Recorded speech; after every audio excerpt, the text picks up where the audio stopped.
대책위원장이 박정희 전 대통령 이래 새로운 성장 모델을 만들지 못하고 있다 그러면서 그걸 다시 만들어야 된다 이렇게 얘기를 했습니다.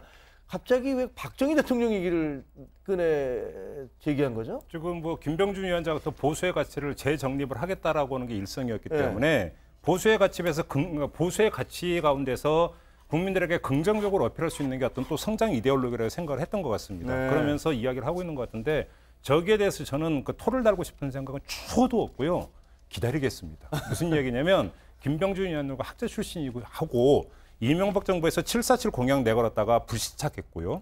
박근혜 정부에서 창조경제라는 희한한 거 했는데 그런 거 하지 마시고 정말로 성장 모델이 있으면 제시해 주시면 제가 볼 때는 자유한국당 재집권 될 겁니다.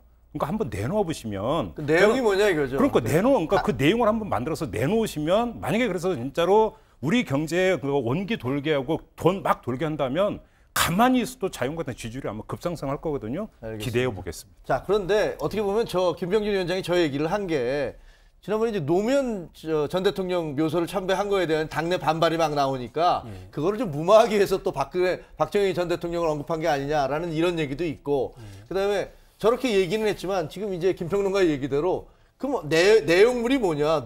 우리가 지금 제도 약화하는 거 모르냐? 근데 어떻게 해야 된다는 것 그 어떻게가 없지 않느냐 이런 비판도 있잖아요. 그 이제 박정희 시대의 그 성장 모델 이야기하면서 이제 박정희 대통령 때의 경제 성장 산업화, 이 고도 성장 이 부분에 대해서 이제 한강의 기적이라고 언급하고 한 걸 보면은 어쨌든 박정희 대통령의 업적에 대해서 한 번쯤 이렇게 짚어주는 그런 의도는 있는 것 같습니다. 근데 그 사실 이 이야기 처음 나오는 이야기는 아니거든요.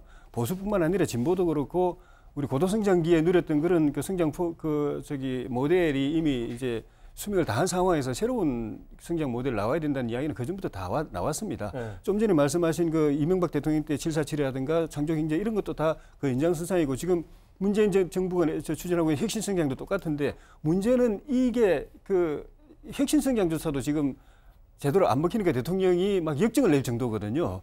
그래서 새로운 포메이션이 모델이 나와야 된다는 이야기가 아니라 구체적으로 실현 가능한 그게 나오면은 지금 당장 이 문제에 대해서 고심하고 있는 문재인 정부부터 그걸 채택해가지고 실현할 수도 있기 때문에 그거를 좀 내놓는 게 중요한 것 같습니다. 한 말씀만 보태고 싶은데 계속 이제 국가주의를 공격을 하고 있지 않습니까? 그거고 이 말이 저는 세트인 것 같은데 좋다라는 거예요. 그러면 민간 주도에서 성장 가져가면 좋죠. 반대를 국민이 누가 있겠습니까? 자, 그러면 민간이 주도하는 대표적인 어떤 사례가 지금 대기업 곳간에 쟁여 있는 돈이 800조가 넘는다는 거 아닙니까? 사내유보금. 그렇죠. 사내유보금. 이것만 풀려도 대한민국 확 떠요. 그러니까 근데 문제는 기업이 이걸 어디에 투자해야 될지 이게 뭔가 투자해서 돈이 될지를 모르고 확신이 없으니까 쟁여놓고 있는 건데 이거에 대해서 한번 대안을 주시라는 거예요. 그러면 돈 되는 건 규제 푸는 거거든요. 그러니까 그 돈을 어디다 써야 될지에 규제를 못 방향이 있어야 되는데 그건 하여튼 지켜보도록 하고요.